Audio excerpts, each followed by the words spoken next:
My name is Mailis Laht. I'm coming from Estonian Environmental Research Center. We are responsible for many state monitorings, and my field is more related to environmental chemistry and hazardous substances. This work that I will present today is about cooperation between Estonia and Finland, and also between the different fields, and as we have seen, this kind of cooperation really gives good knowledge change and also good results that we need for our decision making. So this presentation is prepared in cooperation with Estonian Geological Survey, Martin, Veera and Sten Suuroja, and we have focused this time about this marine sediment analysis and how these two fields like geology and environmental chemistry can really have nice cooperation points. So as we know, the marine sediments are really a good matrix to look back in time, because they are in some areas really preserving the history. And as we know, we have really challenging things about persistent hazardous substances that we have actually used for many decades, but we haven't analyzed them in environmental conditions, and we actually don't know what the situations were before and how they are going. Are the trends really improving or not? So this kind of matrices really give us the possibility to look back in time. Of course, there are some limitations. You have to have nice accumulation areas, and you have to really be careful how you deal with those samples, that you don't have any cross-contamination and things like that. But still, if you have knowledge and if you are careful enough, then this is really useful matrix to analyze. So in that picture we have a nice example how this sample looks like if you cut it in half. This picture is taken on a cruise that we have had here in Gulf of Finland. So as I said, this kind of cooperation really, or this kind of analysis of this complex sediment matrix really needs information and knowledge from different fields. When we start from the sampling, then definitely information about geological surveys is needed.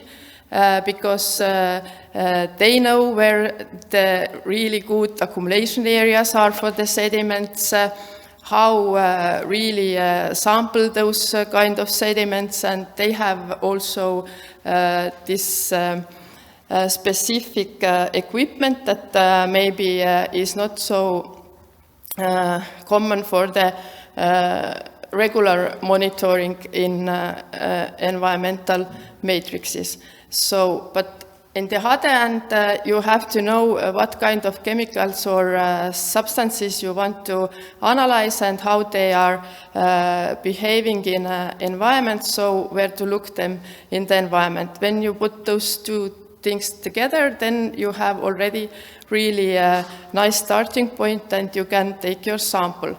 So next is important to know how long or how old those sediments are, or what kind of time they are representing when you're looking at this course.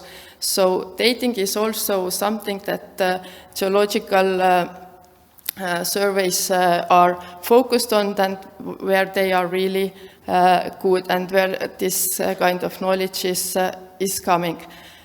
So where the samples are prepared and dating is done, then we can start analyze the hazardous substances, and this is already a kind of different, really complex field where you need different knowledge about chemicals. You have to have this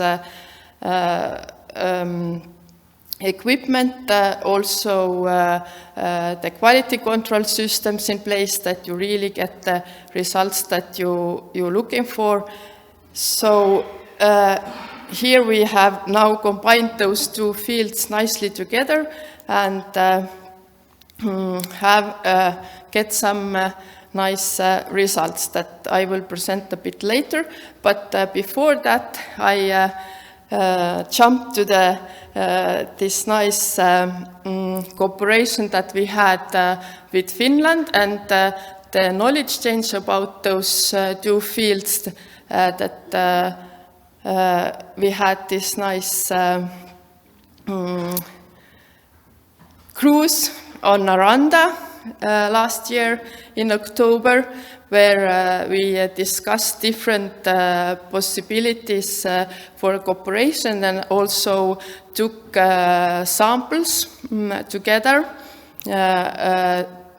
using Finnish equipment and this long 6-meter piston corer that actually we in Estonia don't have. So this is really good that now our colleagues can analyze this kind of samples. Also, the samples were taken from Estonian waters, and also some other sampling was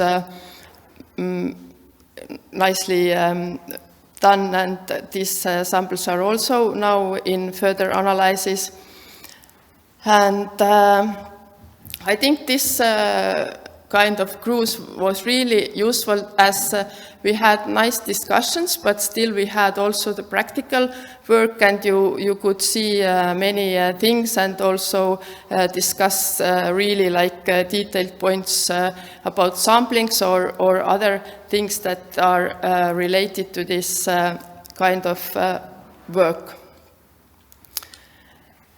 So some pictures about this cruise. You can see here the sampling equipment, and also that you really need a big ship and cranes to sample this kind of cores, and afterwards the slicing and preparation of sample already on site is also important.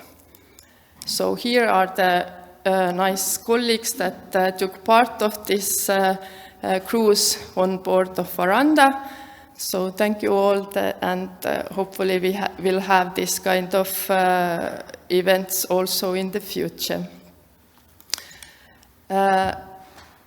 So in Estonian national level, we also in couple of years now are trying to use this knowledge from those two fields, and here we will present the results where the samples were taken by the geological survey from two places. One is in Gulf of Finland and the other in Gulf of Riga, and then the analyses were performed during the Estonian regular state monitoring to get this long time trends that we don't have for those substances.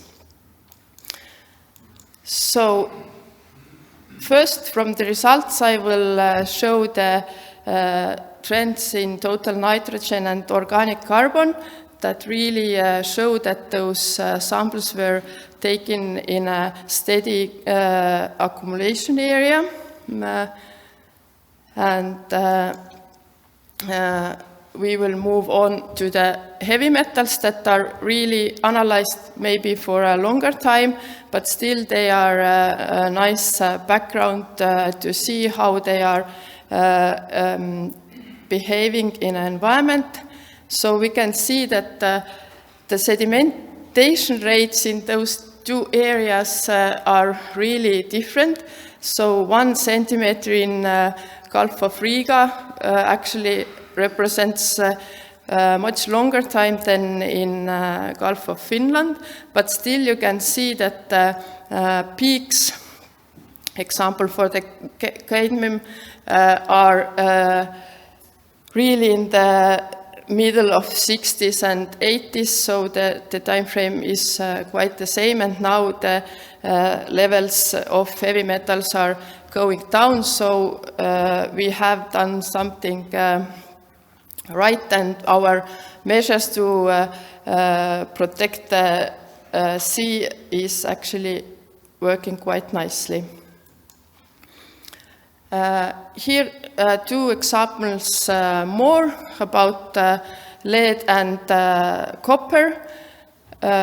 We can see that in some cases copper level is going a bit up, and it can be to that that copper is now substituting the organotin compounds in these ship paintings to protect the ships from the anti-fouling paints. Yes, anti-fouling. Thank you. So, what about the organic compounds? As I said, the organotin compounds are really problematic in Baltic Sea and also in Gulf of Finland and other places, because they are really persistent and they have been used in really huge amounts, and hotspots or the point sources around the harbors and are really, really high. But when we look this Liivi Laht or Gulf of Riga sample, we can see that actually more open areas, maybe the concentration are more steady. And those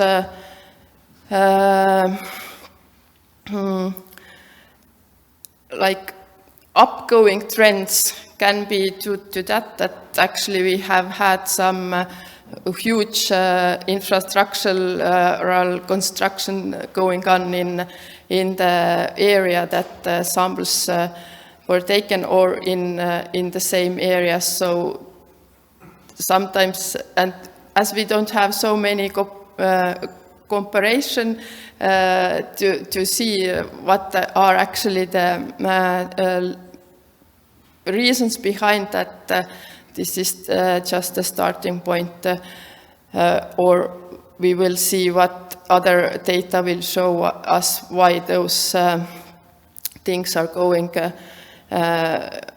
up in some places. Also, those perfluorinated substances are really problematic in our area, and we can see from this Gulf of Riga graph that this PFOS itself is actually going down, because this is now been banned over 10 or 15 years. But other substances that are now substituting that are not having so nice downgoing trend. So this is maybe something to think about in the future about the decision makers.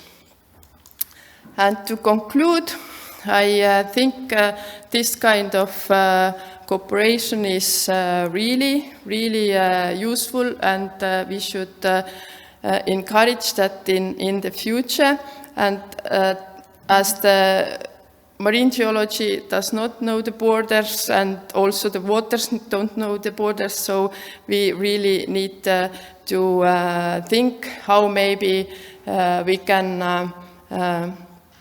have this less white areas in Gulf of Finland that we have now in HELCOM assessments when we joined our forces with Finland, then maybe we can do this kind of even like regular environmental monitoring, because this is now missing in Gulf of Finland. And as for many things we don't have the capacity, and Finland maybe has, and maybe we have some other capacity that Finland doesn't have, so we really need to think about how to move forward with that. So thank you.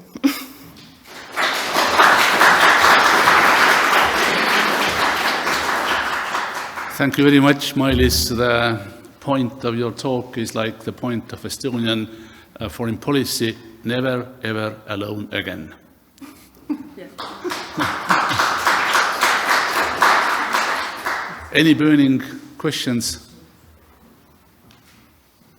Yes, please. Just a question. So you Please use microphone for followers. Yeah. So just to make sure, I understood that the even the deep coring sediment, the piston core or gravity cores, they work well on Aranda, and you were satisfied with the work. Good. I'm happy to hear that. And another question in the back, the middle row. Yes.